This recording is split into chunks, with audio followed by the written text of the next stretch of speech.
الحمد لله وكفى وسلام على عباده الذين اصطفى لا سيما على سيد الرسل وخاتم الأنبياء وعلى آله الأصفياء والرضوان على أصحابه الأتقياء. أما بعد فأعوذ بالله من الشيطان الرجيم. بسم الله الرحمن الرحيم. يا بني إسرائيل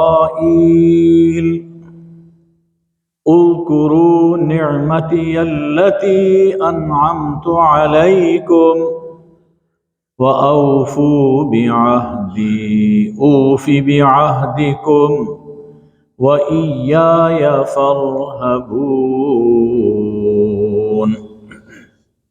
صدق اللہ مولانا العظیم. حاضرین گرامی قدر، ہم دیکھ رہے ہیں کہ 7 اکتوبر سے فلسطین اور اسرائیل کے درمیان شروع ہونے والی جنگ اب تک جاری ہے. اسرائیل ظلم کی تمام حدیں توڑ چکا ہے اور امت مسلمہ بے حس اور بے وقار ہو کر اس دن کا انتظار کر رہی ہے جب یہ دہشت گرد ان کی سرحدوں میں داخل ہوں گے اور ان کے تخت و تاج کو اپنے پاؤں تلے روندیں گے. صاحبو، ایسے میں جب ہمارے ضمیر سو رہے ہیں، ایک یہودی ربی اور عالم کا ضمیر جاگا.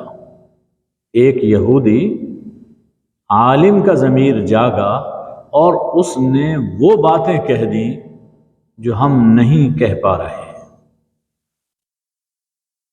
لیکن اس تفصیل سے پہلے قرآن مجید کے 2 مقامات اور سیرت سے ایک واقعہ عرض کرنا چاہتا ہوں. عزیزو، قرآن مجید سراپا عدل ہے. قرآن مجید صحیفہ ہدایت ہے اور سراپا عدل ہے. غلو تعصب سے پاک کتاب ہے. قرآن مجید نے جہاں یہود کے کرتوت بیان کیے ہیں اور ان کی مذمت کی ہے، وہاں ان میں سے کچھ لوگوں کی خوبیاں بھی گنوائی ہیں. قرآن مجید میں فرمایا گیا، اور یہ سورہ آل عمران آیت نمبر 75، 76 اور 77 ہے. اہل کتاب میں سے کچھ ایسے بھی ہیں، اگر آپ انہیں سونے کا ڈھیر امانت کے طور پر دے دیں، ان کے پاس سونے کا ڈھیر امانت رکھوا دیں، تو وہ آپ کو واپس کریں گے. واپس کرنے میں کوئی تاخیر، بہانے نہیں کریں گے. اہل کتاب میں یعنی یہود میں ایسے بھی ہیں، دیانتدار ہیں، اور ان میں ایسے بھی ہیں کہ اگر 1 دینار سونے کا سکہ، 1 دینار ان کے پاس آپ امانت رکھوائیں تو لا یؤدیہ الیک الا ما دمت علیہ قائما، تو جب تک آپ اس کے سر پر سوار نہیں ہو جاتے وہ 1 دینار بھی نہیں لوٹائے گا. وہ بھی ہیں جو سونے کا ڈھیر آپ کو لوٹا دیں گے، اور وہ بھی ہیں جو 1 دینار لوٹانے کے لیے ان کا دل نہیں چاہتا. یہ کیوں؟ اس لیے ان لوگوں نے کہا یہ جو نہیں لوٹا رہے، امانت میں خیانت کرتے ہیں، اس کی وجہ یہ ہے قالوا لیس علینا فی الامیین سبیل، ان کا عقیدہ یہ ہے کہ ان امیوں کے بارے میں، یعنی ان مسلمانوں کے بارے میں ہم سے کوئی مواخذہ نہیں ہوگا، جو چاہے کر لو، جتنا چاہے لوٹ لو، ہم سے کوئی پوچھ گچھ نہیں ہوگی۔ اور یہ اللہ پر جھوٹ باندھ رہے ہیں، اللہ نے ان کو یہ چھوٹ نہیں دی، یہ اللہ پر جھوٹ باندھ رہے ہیں اور جان بوجھ کر جھوٹ باندھ رہے ہیں۔ کیوں نہیں؟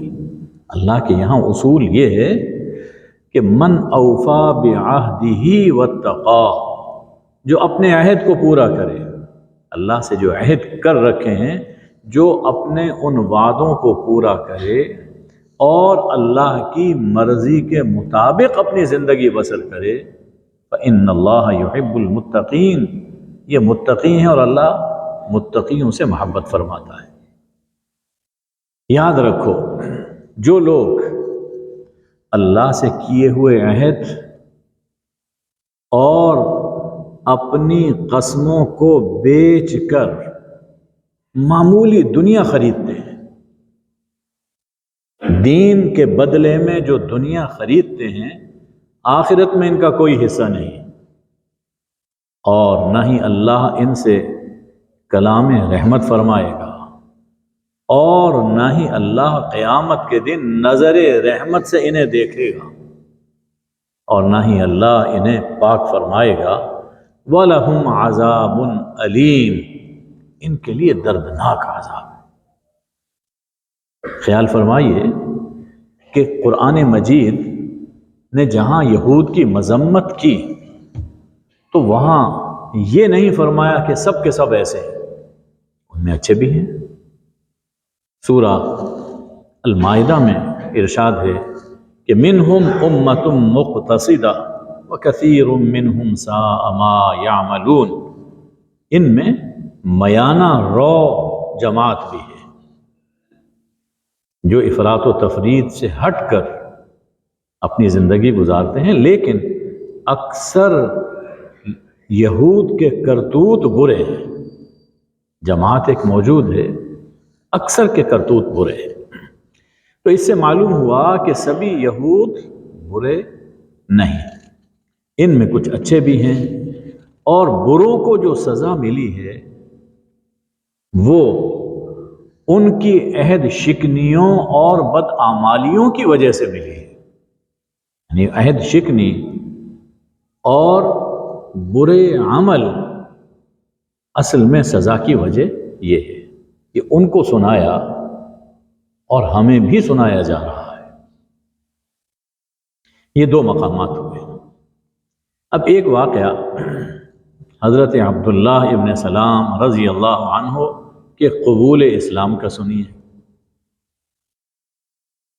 حضور صلی اللہ علیہ وآلہ وسلم جب مدینہ طیبہ تشریف لائے تو وہاں کئی قبیلے آباد تھے، ان میں 3 قبیلے یہود کے تھے۔ یہود اہل علم بھی تھے اور اہل ثروت بھی تھے، اور ان کی مدینے میں چلتی تھی۔ حضرت یوسف علیہ السلام کی اولاد میں سے یہ عبداللہ ابن سلام ہے۔ ان کا اصل نام ہے حسین، صاد کے ساتھ، تورات کے زبردست عالم۔ یہ فرماتے ہیں کہ رسول اللہ صلی اللہ علیہ وآلہ وسلم جب مدینہ منورہ تشریف لائے تو میں خبر سنتے ہی زیارت کے لیے حاضر ہوا۔ فلما رأيت وجهه عرفت ان وجهه ليس بوجه كذاب، جب میں نے آپ کا چہرہ مبارک دیکھا، جب میں نے آپ کا رخ اقدس دیکھا، میں پہچان گیا کہ یہ کسی جھوٹے کا چہرہ نہیں ہو سکتا، کوئی جھوٹا چہرہ اس پر یہ نور آ ہی نہیں سکتا۔ یعنی آپ سچے ہیں، آپ کی سچائی میرے دل میں بیٹھ گئی دیکھتے ہی۔ اور آپ کی زبان مبارک سے میں نے پہلا کلام یہ سنا، ایھا الناس، لوگو اطعموا الطعام، کھانا کھلایا کرو، لوگوں کو کھانا کھلایا کرو، وافشوا السلام، اور آپس میں سلام پھیلاؤ۔ ایک دوسرے سے جب بھی ملو، ایک دوسرے کے قریب سے گزرو تو ایک دوسرے کو سلام کہا کرو۔ وصلوا الارحام، اور صلہ رحمی کیا کرو، رشتہ داروں کا حق ادا کیا کرو۔ وصلوا باللیل والناس نیام، راتوں کو جب لوگ سو رہے ہوں تو تم اللہ سے ہم کلام ہوا کرو۔ اس کا صلہ کیا ہوگا؟ تدخلوا الجنت بسلام، تم بڑی عافیت کے ساتھ، بڑے مزے کے ساتھ جنت میں داخل ہو جاؤ۔ یہ اعمال ہمارے لیے آج بھی ہیں۔ تو عبداللہ ابن سلام رضی اللہ عنہ فرماتے ہیں کہ میں نے سب سے پہلے آپ کی زبان مبارک سے یہ کلام سنا، میں نے اسلام قبول کر لیا۔ پھر میں نے عرض کی، یا رسول اللہ، اس سے پہلے کہ میری قوم کو میرے اسلام کا علم ہو، آپ مجھے کسی کوٹھڑی میں چھپا دیجیے، کسی کوٹھڑی میں آپ مجھے بٹھا دیجیے، اور یہود سے میرے بارے میں دریافت فرمائیے، کیونکہ یہود قوم بہتن، بڑی بہتان طراز قوم ہے، کسی پر الزام لگانے میں، کسی کو بدنام کرنے میں دیر نہیں کرتے۔ خیال فرمائیے، اس زمانے میں عبداللہ ابن سلام جو خود اسی قبیلے کے تھے، یہ ان کا انالیسس ہے۔ اور آج بھی میڈیا پر جو کچھ نشر ہو رہا ہے، جھوٹا پروپیگنڈا کرتے ہیں، ان کے پیچھے یہی لوگ تو ہیں، بہتان۔ کبھی ہم سوچتے تھے کہ یہ بات کہی گئی ہے، جھوٹ ہے، لیکن کچھ نہ کچھ تو اس میں سچ ہوگا۔ اب ہم جس دور سے گزر رہے ہیں، اس میں کچھ نہ کچھ سچ کی بات نہیں، ایک بات بالکل سراپا جھوٹ ہوتی ہے اور اس کو سچ بنا کر پیش کیا جاتا ہے، اور اتنا اس کو پھیلایا جاتا ہے کہ انسان اسے سچ سمجھنے لگتا ہے، حالانکہ اس کی کوئی بنیاد نہیں ہوتی۔ یہ یہودی آج بھی ان کا طریقہ کار اور ان کا طریقہ واردات یہ ہے۔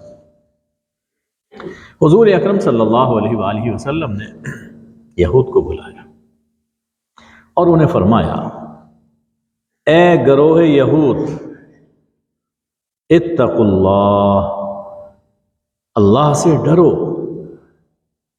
قسم ہے اس ذات کی جس کے سوا کوئی معبود نہیں، تم خوب جانتے ہو کہ میں اللہ کا سچا رسول ہوں۔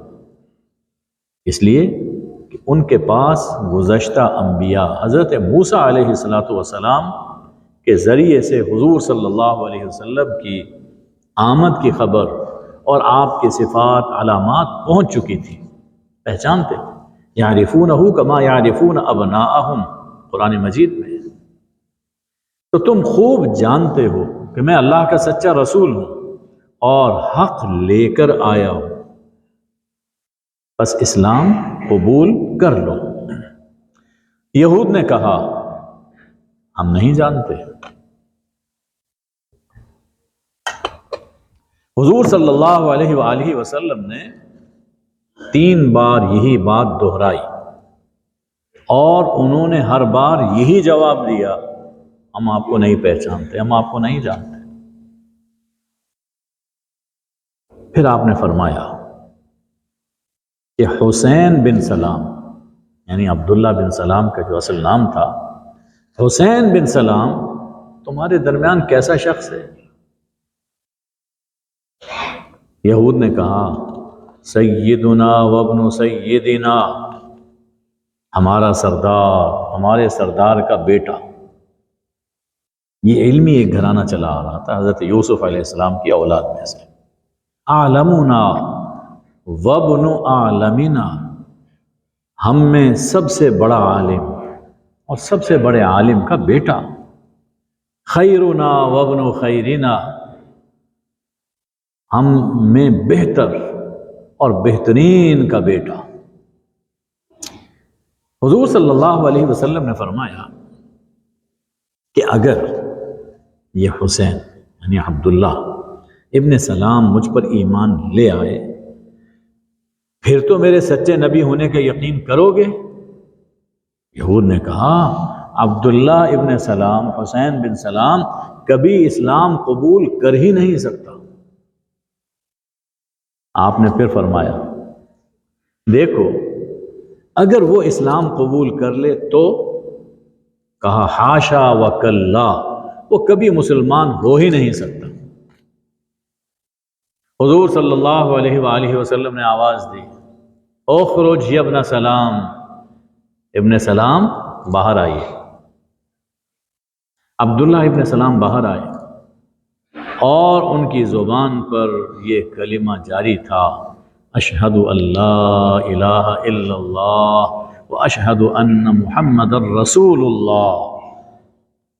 اور یہود سے مخاطب ہو کر کہا قسم ہے اس ذات پاک کی جس کے سوا کوئی معبود نہیں، تم خوب جانتے ہو کہ یہ اللہ کے رسول ہیں اور حق لے کر آئے۔ انہوں نے اپنی قوم سے یہ کہا تم خوب جانتے ہو، اس لیے کہ اس سے پہلے ان میں حضور صلی اللہ علیہ وآلہ وسلم کا چرچا رہتا تھا، اور یہ لوگ یثرب میں آ کر اسی لیے بسے تھے کہ یہاں وہ رسول آنے والے ہیں، لیکن خیال یہ تھا کہ وہ ہمارے اندر پیدا ہوں۔ جب آپ دوسرے خاندان میں تشریف لائے حسد میں مبتلا ہو گیا، حسدا من عند انفسہم۔ تو فرمایا عبداللہ ابن سلام رضی اللہ عنہ نے تم خوب جانتے ہو یہ اللہ کے رسول ہیں اور حق لے کر آئے ہیں۔ یہ سنتے ہی انہی یہود نے کہا تم کذاب، تم کذاب ہو، شرنا وابن شرنا، ہمارے درمیان سب سے شریر اور سب سے شریر شخص کے بیٹے۔ فوراً پلٹا کھا گئے۔ تو یہ یہود کا ایک مزاج۔ قرآن مجید کی یہ آیات جو ہم نے تلاوت کی اور عبداللہ ابن سلام کا واقعہ ہم نے سنا، اس واقعے کی ایک جھلک یہودی ربی کے حالیہ انٹرویو میں دکھائی دیتی ہے۔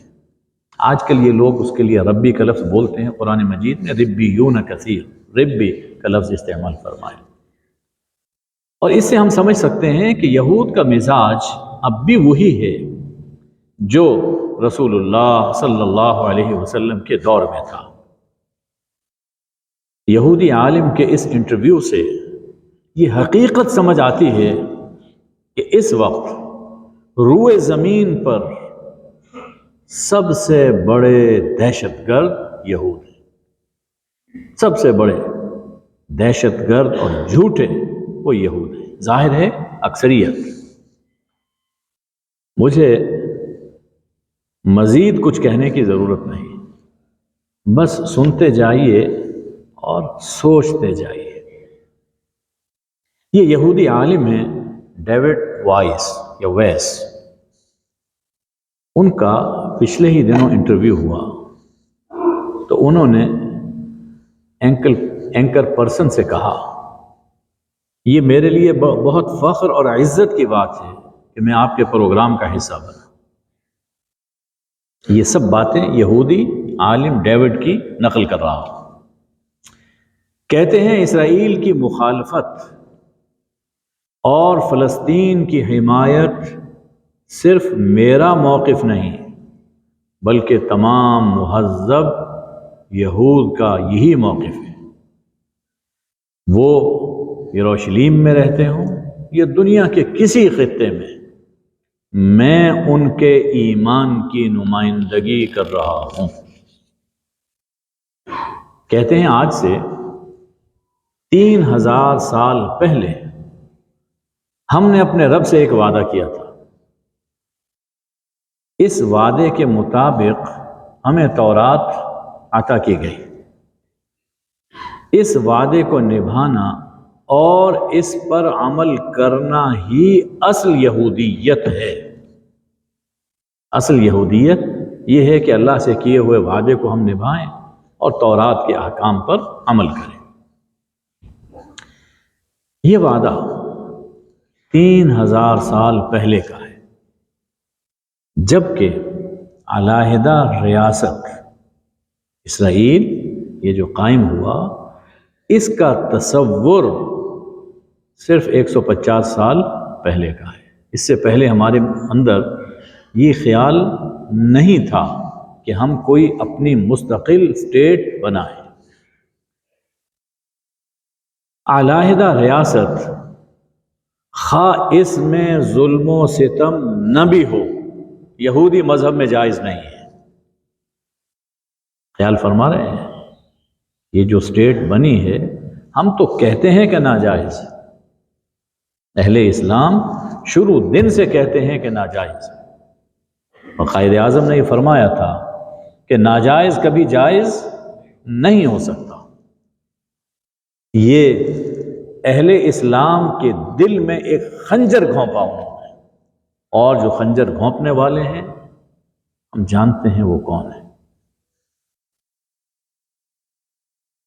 کہتے ہیں کہ اس وعدے میں جو اللہ نے وعدہ کیا تھا، اس میں کہیں علیحدہ ریاست یا تھرڈ ٹیمپل کا ذکر نہیں ہے۔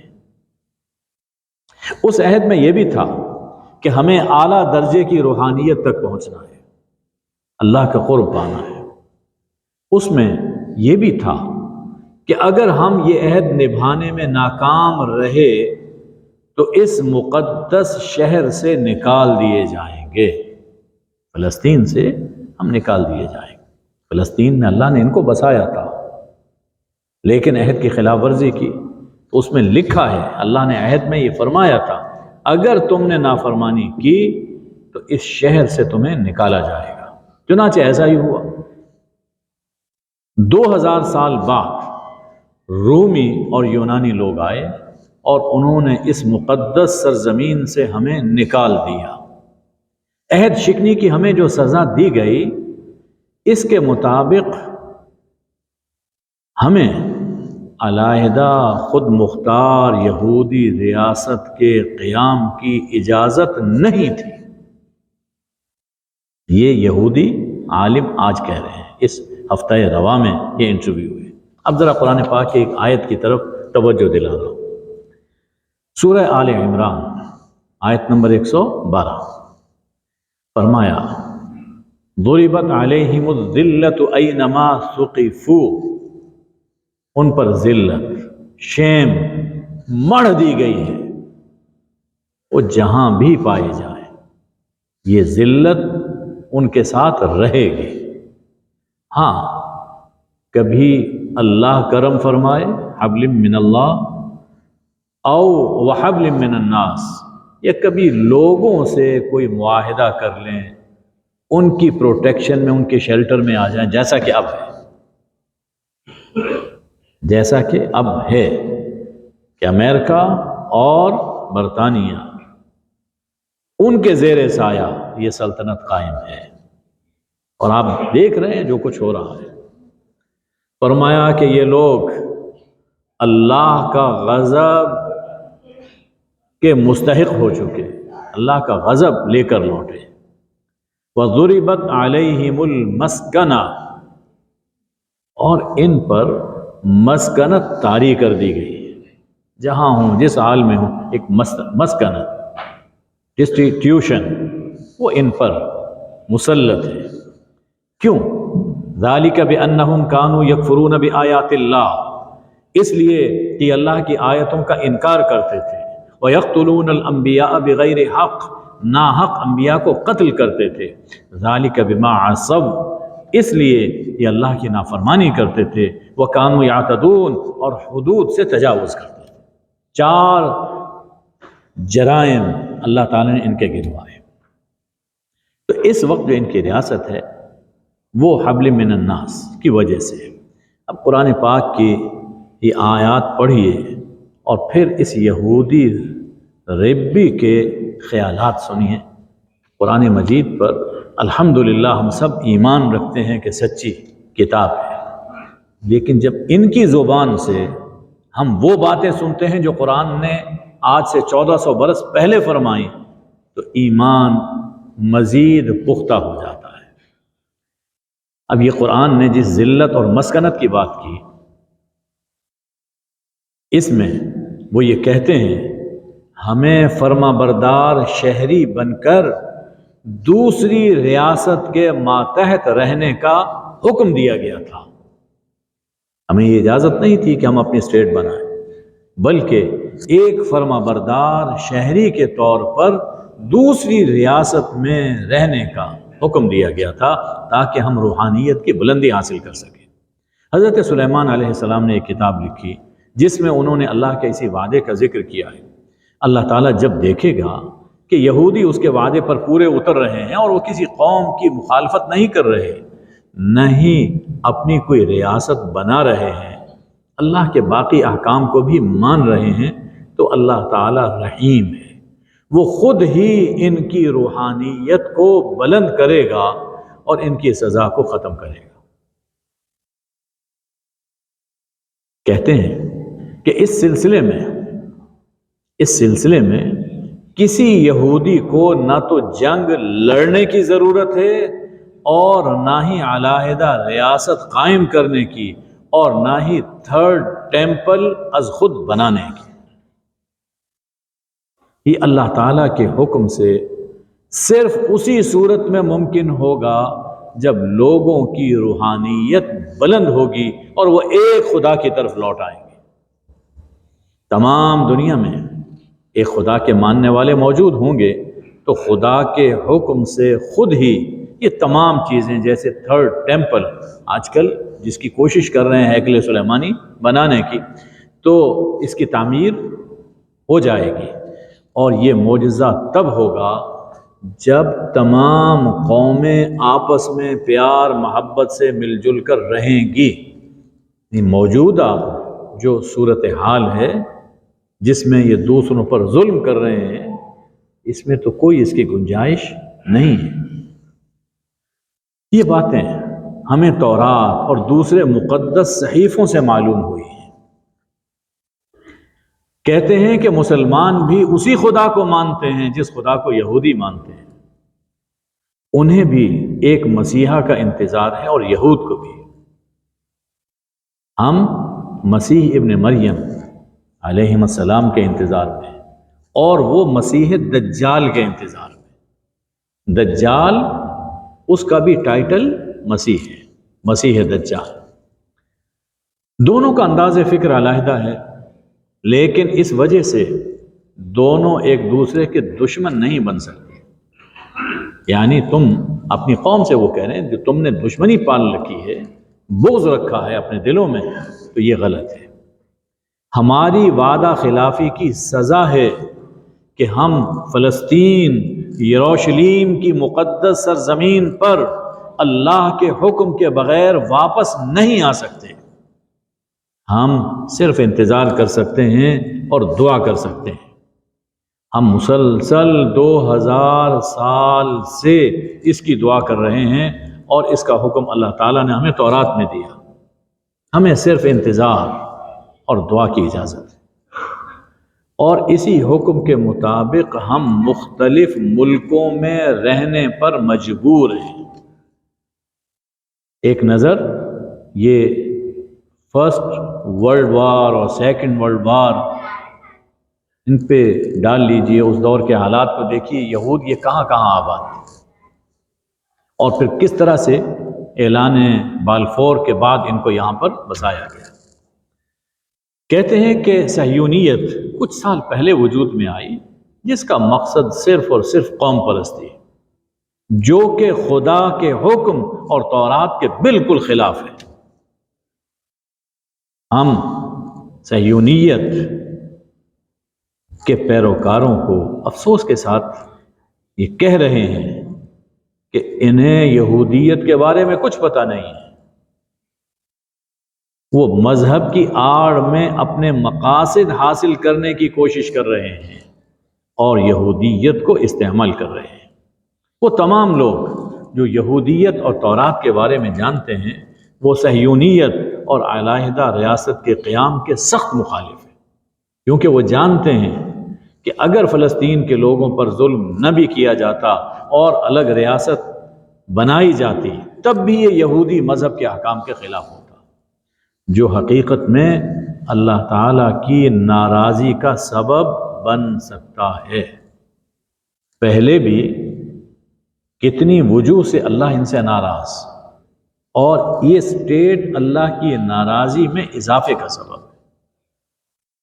کہتے ہیں، یہ جملہ بہت غور سے سننے کا ہے، فلسطین فلسطینی مسلمانوں کا وطن ہے۔ فلسطین فلسطینی مسلمانوں کا وطن ہے۔ یہاں شروع سے بڑی تعداد میں مسلمان رہتے چلے آ رہے ہیں۔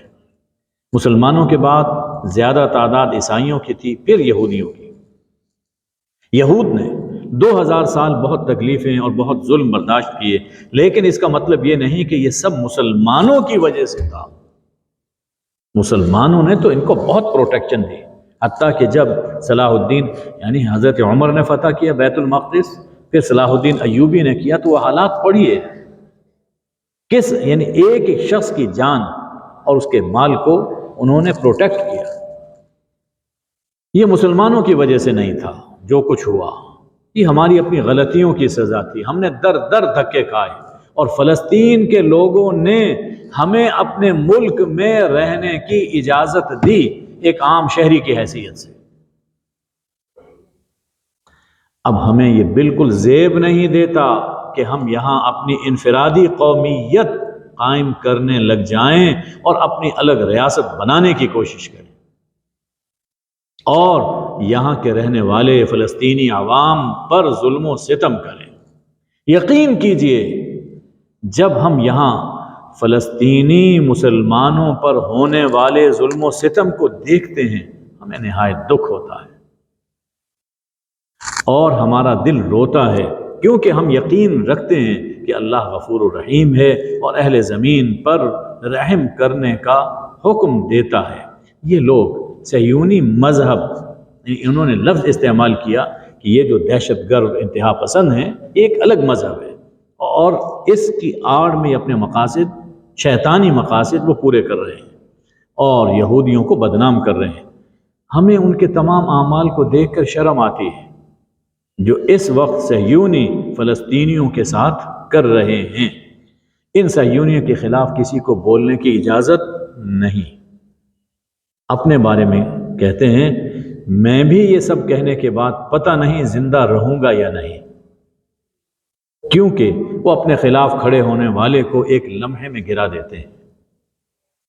حضرت عبداللہ ابن سلام کا وہ واقعہ ذہن میں لائیے کہ جو 5 منٹ پہلے ان کے حسب و نسب کی اور ان کی ذات کی تعریف کر رہے تھے، فوراً پلٹ گئے۔ اب بھی یہی حال ہے۔ کہتے ہیں کہ جب ہم یہاں آئے تھے تو یہاں رہنے والے مسلمانوں نے ہم سے بہت اچھا، برادرانہ اور منصفانہ سلوک کیا۔ ہمیں ان کے رویے کو یاد رکھنا چاہیے۔ ہم صہیونی کارروائیوں کا، خواہ وہ کسی بھی مذہب کے خلاف ہو، بالخصوص اسلام کے خلاف، نہ صرف یہ کہ ساتھ نہیں دینا چاہیے بلکہ ان کے خلاف آواز اٹھانی چاہیے۔ آخر میں کہا کہ فلسطین فلسطینیوں کا ملک ہے، فلسطین فلسطینیوں کا ملک ہے، انہیں اپنے ملک میں امن و سکون کے ساتھ رہنے کا مکمل اختیار ہونا چاہیے۔ صہیونی کارروائیوں کو روکنے کے لیے ہمیں چاہیے کہ انہیں تورات کے حقیقی احکام یاد دلائیں اور انہیں ظلم سے باز رکھنے کی کوشش کریں۔ یہاں تک ان کا انٹرویو پورا ہوا۔ تو یہ پڑھ کر اور سن کر وہ مصرع ذہن میں آتا ہے کہ مدعی لاکھ پبھاری ہے گواہی تیری، جو باتیں ہم نہیں کہہ پاتے اپنی مجبوریوں کی وجہ سے، وہ یہودی عالم کہہ رہے ہیں۔ آج ہمہ وقت انسانی حقوق کا راگ الاپنے والے گونگے بہرے بنے ہوئے ہیں۔ دیکھ لیا آپ نے اجلاس، اور اگر بولتے ہیں تو اسرائیل کی حمایت میں بولتے ہیں۔ یہ امت کے لیے سب سے زیادہ خطرناک لوگ ہیں، اور اسی رویے کا نام تو نفاق ہے۔ امریکہ میں مسلمانوں نے ایک اجتماع منعقد کیا، دیکھ لیا ہوگا آپ نے، جس میں وہ اسرائیل کی حمایت کر رہے ہیں۔ یہ اصل میں یہی لوگ منافقین ہیں جن کا کہ اللہ نے ذکر کیا، ان المنافقین فی الدرک الاسفل من النار۔ جیسے عبداللہ ابن ابی احد کے راستے میں 300 آدمی لے کر الگ ہو گیا تاکہ عین وقت پر نقصان پہنچایا جا سکے۔ یہی کردار ان لوگوں کا ہے اس وقت کہ جب ضرورت ہے کہ سب مسلمان اکٹھے ہوں، یہ کچھ لوگ وہاں جمع ہو کر اسرائیل کی حمایت اور فلسطینیوں کی مخالفت کر رہے ہیں۔ اللہ ہمیں حقائق کو سمجھنے کی توفیق عطا فرمائے۔ وآخر دعوانا ان الحمد للہ رب العالمین۔